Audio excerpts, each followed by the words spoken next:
parler du conflit. Ha ha! Le conflit. C'est un beau programme, le conflit. Intéressant. Alors, il y a deux sortes de conflits. Oui.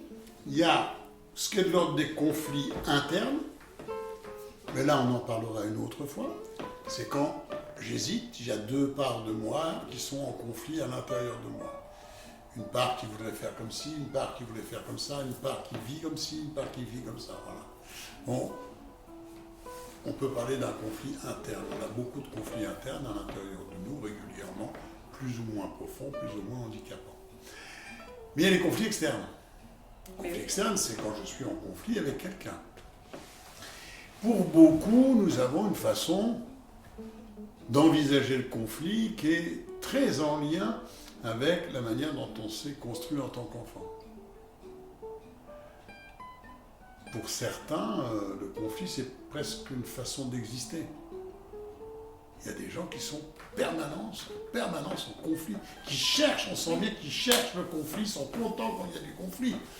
Mais ça, c'est quand même plutôt une petite majorité, et une grande majorité ayant vécu assez mal les conflits extérieurs auxquels ils ont pu assister, de leurs parents avec leurs grands frères, voilà, dans des fratries, dans des familles, et avec des figures d'autorité qui ne leur laissaient pas tellement la possibilité d'exprimer eux, ou de rentrer dans le conflit.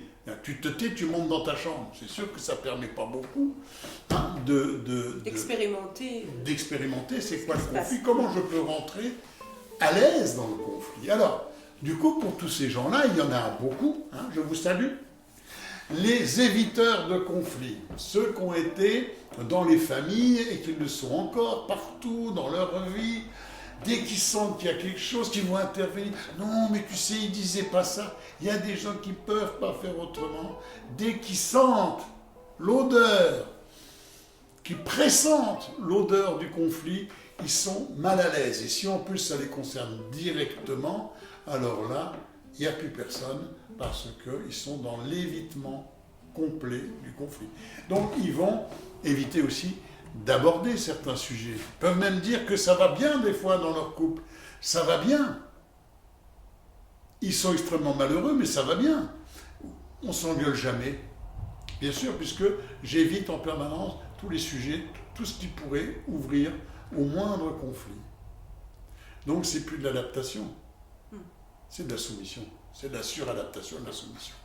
Alors, le conflit, donc pour beaucoup, c'est à l'intérieur quelque chose de très désagréable qui va m'inviter à être dans une stratégie d'évitement, de fuite ou d'évitement du conflit. Bon. Et c'est dommage parce que toute cette énergie que je mets à cet endroit-là et de cette façon-là, c'est vraiment dommage parce que si je mets cette énergie pour entrer dans le conflit, pour être clair, net, pour exprimer dans l'adulte, plus le petit garçon ou la petite fille qui était terrorisé par les conflits qui l'environnaient, mais dans l'adulte, si je rentre dans le conflit, je consomme beaucoup moins d'énergie, je mets beaucoup moins de confusion dans la relation, beaucoup moins de non-dits, et je nettoie au fur et à mesure la relation. Quand on n'exprime pas ou qu'on ne va pas au conflit, le risque à un moment, c'est que tout d'un coup, on ne comprenne pas pourquoi la relation, elle pète, puisqu'on ne se disputait jamais. Ça n'empêchera pas de péter le lien ou la relation. Alors... On parlait de la communication non violente la semaine dernière. Ça peut être une occasion d'expérimenter la communication non violente pour bien évidemment. Justement entrer dans ce conflit de manière juste. De manière juste. Mais entrer dans le conflit. Ça demande quoi ? Ça demande d'apprendre à protéger notre enfant intérieur, à protéger la part de nous qui a vécu des choses désagréables au regard des conflits. Et donc de convoquer, d'inviter chez nous la part adulte. Première posture. Vous avez vu le changement de posture ? Si je suis comme ça et tout, je suis déjà, vous voyez, je suis déjà comme si je courbais l'échine et j'ai allez-y. Ou vas-y, c'est ok, mais moi de toute façon, je suis tellement mal. Bon, entrer dans le conflit, c'est pas non plus le faire avec agressivité. Pour éviter l'agressivité, je vais vous donner une petite anecdote qui m'a beaucoup servi. Parce que si certains n'entrent pas dans le conflit, j'ai eu une période de ma vie où moi j'y entrais dans le conflit.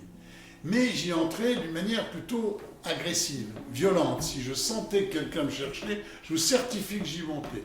Et que j'en prenais, que j'en donnais des coups, et que c'était extrêmement fatigant, extrêmement usant, et en plus extrêmement injuste pour l'un comme pour l'autre. C'était démesuré. Alors, à un moment, voilà l'image que je me suis faite. Comme moi, j'entrais trop facilement dans le conflit et j'y mettais vraiment une énergie un peu trop agressive, si ce n'est violente par les propos. Alors, à un moment, mon choix, c'était d'arrêter d'être dans ce type de conflit. Et je crois que je l'ai créé. J'allais chercher aussi chez l'autre, sa partie qui était dans le conflit.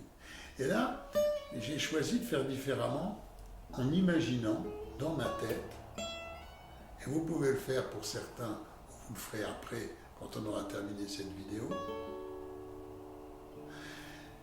Vous allez vous imaginer la personne avec qui vous entrez le plus souvent en conflit, où c'est désagréable pour vous, où vous voulez arrêter cette espèce de guerre des nerfs, d'habitude de conflit, votre conjoint, un de vos enfants, qu'importe. Et où vous voyez bien que quand ça part, vous rentrez dans le conflit, et que l'autre y rentre aussi. Alors vous pouvez passer votre vie à reprocher lui, mais il y va aussi lui dans le conflit. En même temps, si vous en avez marre, c'est à vous de faire quelque chose, pas à lui. Alors voilà l'image que je me suis mis en tête. Je me suis imaginé un ring de boxe. Donc, sur ce ring de boxe, bien sûr que, a priori, je me voyais, moi, sur ce ring de boxe, avec des gros gants rouges, prêt à en découdre, prêt à taper, à cogner, à en recevoir, à me protéger, voilà, et à consommer une énergie fantastique, des fois pour pas grand-chose. Et donc je savais comment je pouvais être si j'étais sur le ring. Et en même temps, j'étais fatigué de ces rixes permanentes dans ma vie. Et j'ai fait le choix d'imaginer une autre situation où j'étais plus sur le ring, mais assis autour du ring. Spectateur. Donc là, j'étais plus avec mon petit short et mon t-shirt de boxeur, j'étais plus avec mes gants rouges, j'étais comme je suis. Je regardais l'autre personne, et si c'est quelqu'un en plus qui était très agressif à mon endroit, je l'imaginais avec un nez rouge, avec des oreilles de cochon ou de lapin. Et je le regardais consommer énormément d'énergie, mais tout seul. Tout seul. Je trouvais ça comme les films comme les vieux films de Chaplin.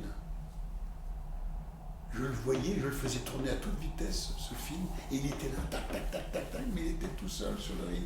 Ça en était stupide et comique au fond. Et ça perdait toute valeur et toute notion d'agressivité.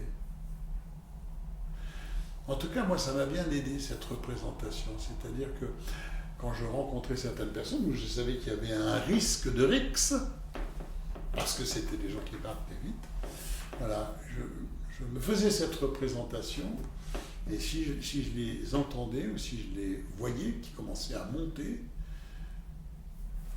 je souriais intérieurement en disant « mais là maintenant c'est fini, tu montes tout seul, tu es en train de consommer énormément d'énergie, mais la petite voix intérieure me disait « je veux plus monter sur le ring, c'est terminé, j'ai autre chose à faire dans ma vie, je ne veux plus, j'ai décidé de rester là et je ne monterai pas sur ton ring. » Alors c'est une représentation, pour moi, vous voyez, quand je vous en parle, je vois vraiment le ring. Je vois vraiment la représentation. Et comme je l'ai utilisé assez souvent, je vois le ring, les couleurs du ring, je me vois aussi assis. Et en même temps, je ne suis pas une petite caille ou un enfant de 6 semaines. Quand je me vois dans cette représentation, moi et cette personne sur le ring, j'ai toujours en bas à droite la paire de gants de boxe rouges. Je les ai pas sur mes poings, je les ai pas sur mes poignets. Ils sont là, ils existent et ça me va. Voilà ce que je voulais vous proposer aujourd'hui sur le conflit. On pourrait parler de tas d'autres choses autour du conflit. Bien sûr, là on est sur les deux extrêmes, mais en tout cas voilà, merci beaucoup pour cette représentation. Un petit clin d'œil, Ouais. voilà, un petit clin d'œil et une façon aussi de vous représenter le conflit. Je vous souhaite une très belle journée, je te souhaite une très belle journée aussi à toi, Marie, et puis à très bientôt de vous retrouver. N'oubliez pas, cliquez, faites des commentaires, faites-nous aussi des propositions, abonnez-vous, aimez-vous, et moi je vous aime. À bientôt. À bientôt, merci Philippe.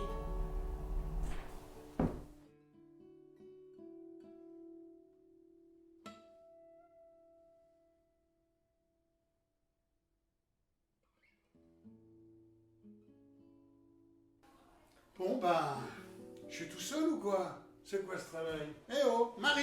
Hey, ah, viens Marie! mais oui, Viens. je suis là. Qui d'autre? Bonjour. Moi. Camille! Viens Camille. Ça va Camille? Salut. Salut! Sandrine?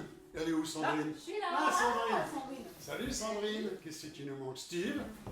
Ouais, Salut. salut Steve! Salut Steve. Ça va? Ça va. Et puis, ben, il nous manque le photographe, Oui, je le crois. vidéaste célèbre. L'unique. Salut Luciano! Hello. Salut! Vous êtes prêts pour la photo? Oui! On y Souriez! va.